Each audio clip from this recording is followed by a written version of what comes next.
everyone, myself Mrs. Riddhi Patel, and today we will see section B, unit 3, that is agencies. Okay, so in this session we will see the European Commission, the Colombo Plan and the UNDP. Okay, now the European Commission is the European executive body and represent the interest of Europe as a whole as opposed to the interest of individual countries. Okay, જે European કમિશનની જે agency છે mainly શાના માટે work કરે છે? So it work for only Europe. The European commission is the executive body of the European union responsible for proposing legislation, implementing decision, of holding the union's territories and day-to-day running of the EU. Okay, સો આ જે European commission છે એ શું છે તો executive body છે. Particularly Europe માટે work કરે છે, એટલે જે પણ એક્ઝિક્યુટિવ બોડી છે શાના માટે વર્ક કરે છે તો યુરોપિયન યુનિયન માટે વર્ક કરે છે.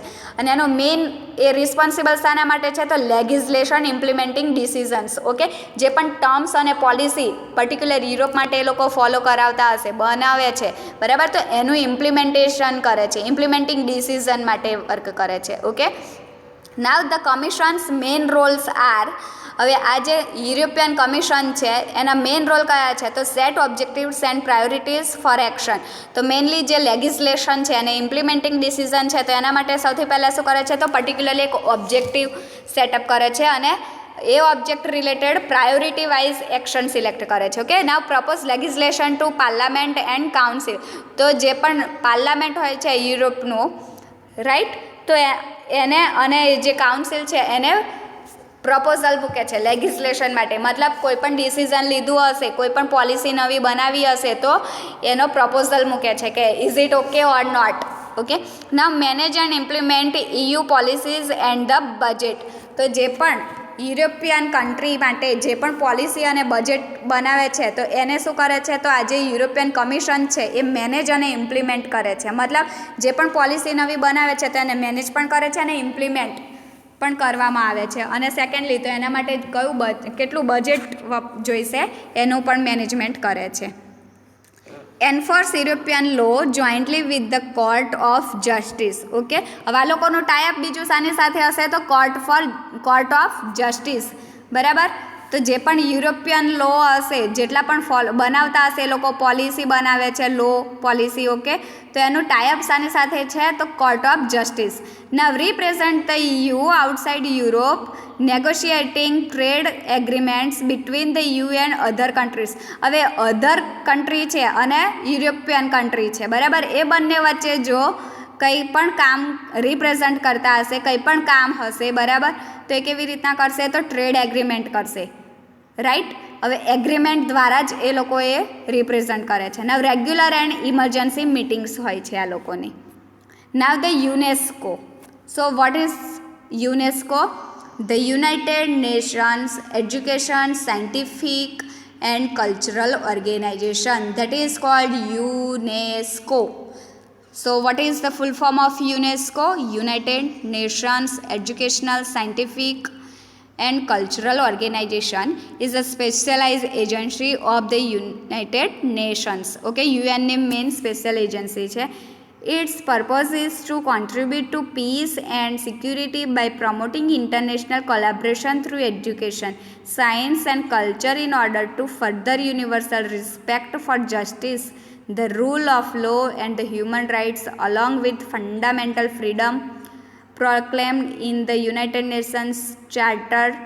ઓકે, તો મેઇન આનો પર્પઝ શું છે તો અધર એક તો પીસ એન્ડ સિક્યુરિટી આપે છે. ઓકે, મેઇન યુનેસ્કોનો વર્ક શું છે તો પીસ એન્ડ સિક્યુરિટી પ્રોવાઈડ કરે છે. હવે કેવી રીતના તો અધર ઇન્ટરનેશનલ કોલાબરેશન છે, બરાબર. UN જે યુનાઇટેડ નેશન્સ છે એ તો કન્ટ્રી ખરી જ, પણ એ સિવાય જે અધર કન્ટ્રીઝ છે એની સાથે શું કરે છે તો ટાઈઅપ હોય છે, એ લોકોનું ઇન્ટરનેશનલ કોલાબરેશન હોય છે. હવે ઇન્ટરનેશનલ કોલાબરેશન શાના થ્રુ હશે તો થ્રુ એજ્યુકેશન હશે, સાયન્સ, ઓકે, અને કલ્ચર રિલેટેડ હશે. ઓકે, અને એ શું કરે છે મેઇન તો ફંડામેન્ટલ ફ્રીડમ અને proclaimed in the United Nations charter. એક તો ફંડામેન્ટલ ફ્રીડમ આપે છે. Now it is the higher of the language of Nations International Committee on Intellectual Cooperation. UNESCO has 195 members, state land and 9 associate members. Okay, mainly કેટલા છે તો 195 members છે. એક તો સ્ટેટના છે અને 9 એસોસિએટ મેમ્બર્સ છે એ લોકો પાસે. How much they have the members? They have 195 member. એમાં સ્ટેટના પણ આવશે અને 9 એસોસિએટ મેમ્બર્સ આવશે. Okay, now UNESCO pursues its objectives through 5 major programmes. Main કયા 5 પ્રોગ્રામ છે? મેઇન થ્રુ કઈ રીતના એ લોકો પોતાનો ગોલ અચીવ કરે છે? તો 5 મેજર પ્રોગ્રામ્સ છે અને એ છે education, natural sciences, social and human sciences છે, culture and communication and information. Okay, એક તો એજ્યુકેશન સાથે એ લોકો ઇન્ટરનેશનલી કોલેબરેશન છે. સેકન્ડલી નેચરલ સાયન્સ સાથે પણ ઇન્ટરનેશનલી કોલેબરેટ છે. સોશિયલ એન્ડ કલ્ચરલ રિલેટેડ પણ, કેમ કે ત્યારે તો એ જો કોલેબરેટ હશે તો હ્યુમનને ફંડામેન્ટલ ફ્રીડમ મળશે, બરાબર, કલ્ચર વાઇઝને. અને કમ્યુનિકેશન અને ઇન્ફોર્મેશન એકબીજાને પહોંચાડતા હશે ત્યારે જ તો એ લોકો ડિસિઝન લઈ શકે. Okay, so it pursues its objectives through 5 major programs. So it contains education, natural sciences, social and human sciences, culture and communication and information. Right?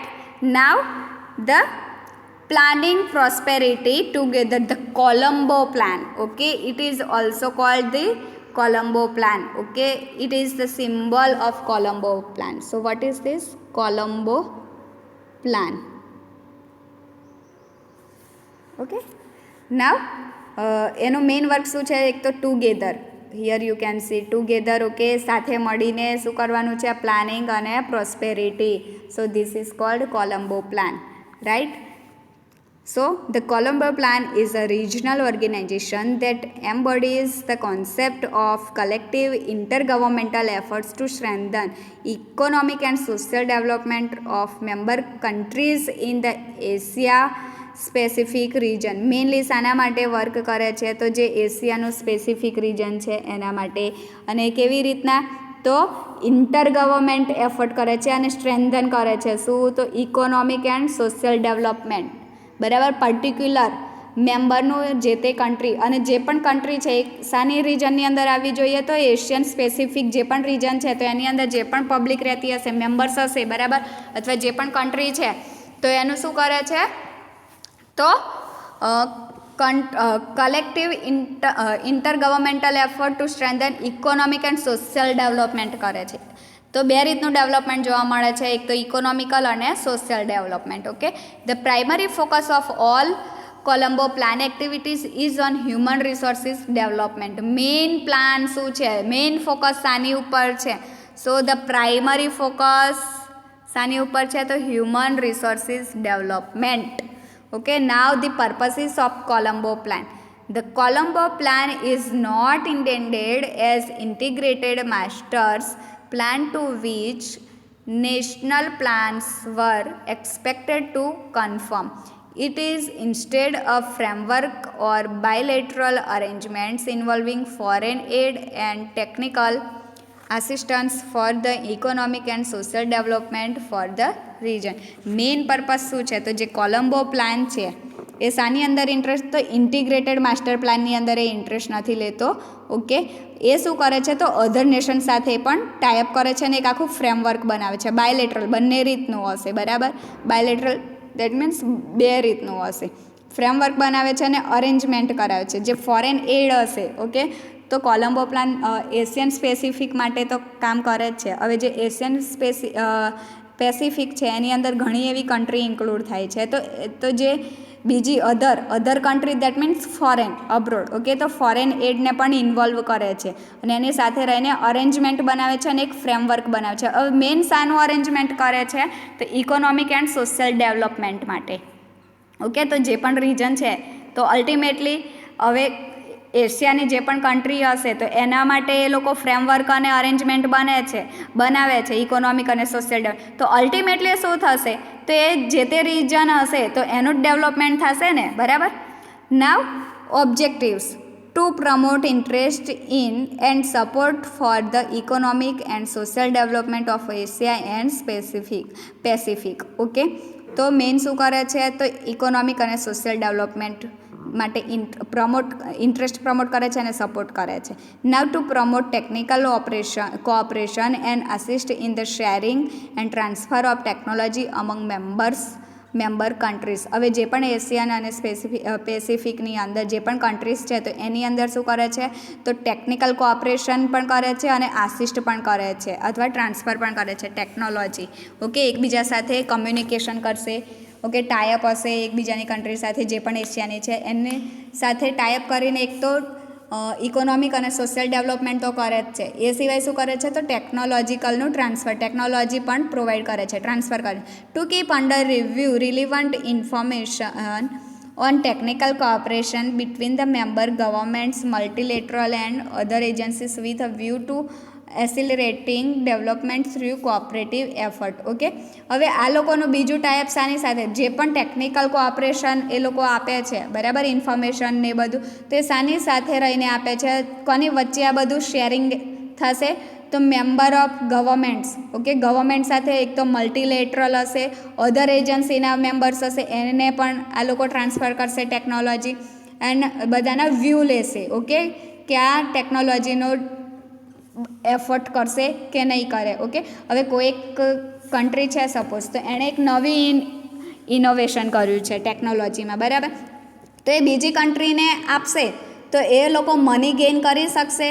Okay, for an example like આપણી ઇન્ડિયાને કોવેક્સિન અને Covishield બનાવી છે તો એ અધર કન્ટ્રીને આપશે તો સ્વાભાવિક છે આપણે અધર કન્ટ્રી પાસેથી મની પાવર મળશે આપણને, તો અલ્ટિમેટલી એ શું થશે તો આપણી જ કન્ટ્રીનું ડેવલપમેન્ટ થશે. Okay, now to facilitate the transfer and sharing of the developmental experiences among members countries within the region with emphasis on the concept of South-South cooperation.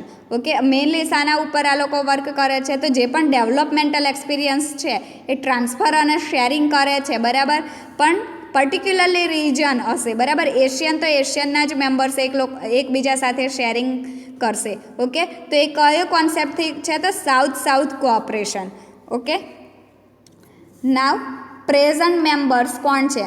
So the Colombo plan currently has 27 members including countries in the Asia Pacific region, non-Commonwealth countries and countries belonging to regional groupings such as ASEAN, Association of Southeast Asian Nations, and SARC, that is South Asian Association for Regional Cooperation. Okay, તો mainly કેટલા member છે? It has 27 members અને શાને include કરે છે એક તો Asian અને સાર્કના મેમ્બર્સને. Okay, so today I am going to finish this international agencies here. If you have any doubt you can contact me. Bye bye, have a nice day.